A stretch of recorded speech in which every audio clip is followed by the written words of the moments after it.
Good morning बच्चों।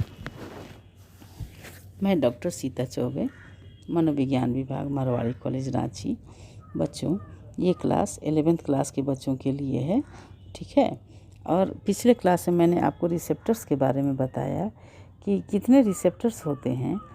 तो पिछले क्लास में मैंने 2 रिसेप्टर्स के बारे में आपको बताया, कौन कौन से, एक एक्स्ट्रो रिसेप्टर और इंट्रो रिसेप्टर। इन दोनों रिसेप्टर्स के बारे में मैंने आपको डिटेल्स में बताया।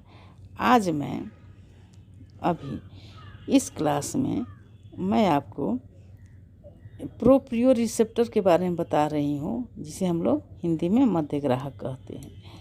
इसे हम लोग क्या कहते हैं? मध्य ग्राहक कहते हैं। तो अब हम देखते हैं कि ये मध्य ग्राहक क्या होता है ना। अब देखिए, ऐसे ग्राहक मूलतः मांसपेशियाँ, कंडरा, टेंडर, संधि, ज्वाइंट, जो हमारे शरीर के हम लोग के में जो ज्वाइंट है आदि में होते हैं और मूलतः शारीरिक गतियों के प्रति अनुक्रिया करते हैं। इसके द्वारा मूलतः मांसपेशियाँ गतिरोध, ये मसल्स का जो गतिरोध होता है, कंडरा गतिबोध तथा संधि गतिबोध आदि होता है, ठीक है। तो इसमें मध्य ग्राहक में क्या होता है? मध्य ग्राहक में जो हमारे बॉडी का मांसपेशियाँ होता है, मूलतः हमारे ऐसे ग्राहक होते हैं जो मांसपेशियाँ, टेंडर्स मतलब कि कंडरा, जिसको हम लोग हिंदी में बोलते हैं ज्वाइंट्स, और जो ज्वाइंट्स होते आदि में होते हैं। ये शरीर की गतिविधियों को प्रभावित करते हैं, है ना। इसके द्वारा मतलब मांसपेशीय गतिरोध होता है, कंडरा गतिबोध होता है तथा संधि गतिबोध होता है। जैसे हम लोग के शरीर हाथ में, मान लीजिए कि केहूनी के पास जो ज्वाइंट है, यदि ये ज्वाइंट नहीं होता है तो हम लोग अपने हाथ को हिला नहीं पाते। उंगलियों में यदि ज्वाइंट नहीं होता है तो हम लोग अपने उंगली को भी घुमा नहीं पाते। तो इस तरह से इस ज्वाइंट को, चाहे टेंडर के द्वारा ही हमें ये होते हैं, ये हमारे मध्य ग्राहक। तो इनके द्वारा हम लोग अपने शरीर का संचालन करते हैं या उसके द्वारा हमें इस चीज़ को अनुभव भी करते हैं। अब चौथा है नोसी ग्राहक। अब नोसी ग्राहक क्या है? ऐसे ग्राहक व्यक्ति के पूरे शरीर में फैले होते हैं तथा मूलतः घातक उद्दीपकों के प्रति अनुक्रिया करते हैं। घातक उद्दीपक के प्रति क्या करते हैं? अनुक्रिया करते हैं। नमन या मोड के रूप में इनके द्वारा मुख्य रूप से अनुक्रिया की जाती है। इसके द्वारा भी त्वक दर्द, आंगिक दर्द मतलब ऑर्गेनिक पेन तथा गति संवेदन दर्द, काइनेटिक पेन का भी बोध या ज्ञान होता है। ये नोसी ग्राहक जो होते हैं, तो इनके द्वारा भी हमें क्या होता है?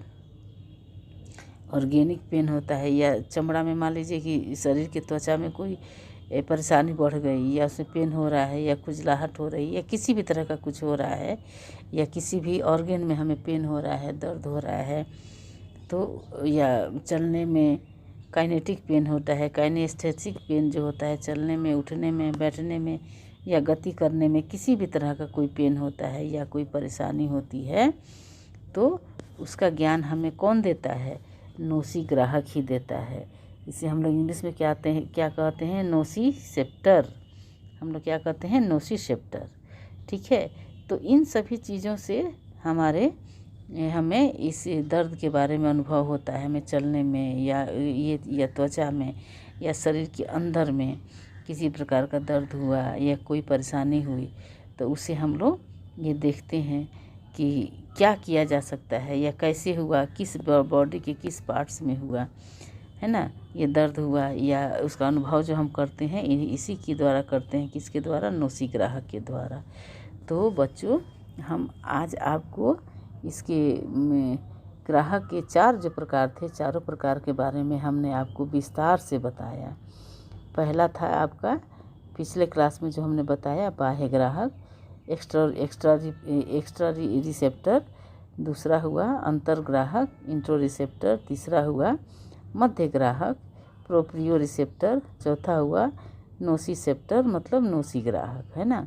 तो अब इस तरह से स्पष्ट होता है कि हमारे शरीर में कई तरह के संवेदन रूपात्मकता हैं।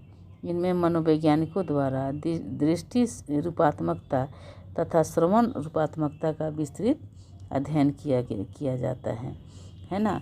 तो इसमें हम लोग बहुत ही विस्तृत अध्ययन करते हैं इसमें, और देखते हैं कि किस तरह से ये होता है। तो बच्चों, मैं इसके पूरे प्रकार के बारे में मैं आपको बता गई, उद्दीपन भी क्या है और कैसे इसका अनुभव होता है, कौन कौन से उद्दीपन होते हैं, किस तरह से होते हैं, कैसे ये कार्य करते हैं, हमें स्वाद कैसे मिलता है इन उद्दीपकों के द्वारा, हम कैसे अनुभव करते हैं, या कैसे हमें अपने शरीर के अंदर इसे प्राप्त होता है। तो इसको हमने अभी आपको डिटेल रूप से इसके बारे में बताया, और अगले क्लास में मैं फिर कुछ और आपको बताऊंगी, है ना। और ये 11 क्लास के बच्चों के लिए है, और ये चैप्टर काफ़ी इम्पोर्टेंट है, और बच्चों आपसे आग्रह है कि आप इसे ध्यान से पढ़ेंगे, ध्यान से देखेंगे और सुनेंगे, है ना। और अपने क्लास को, चूँकि अभी हम लोग ऑफलाइन क्लास नहीं कर पा रहे हैं, इसलिए आप इस वीडियो के सहारे ही आप अपने क्लास को, अपने सिलेबस को पूरा करें, है ना।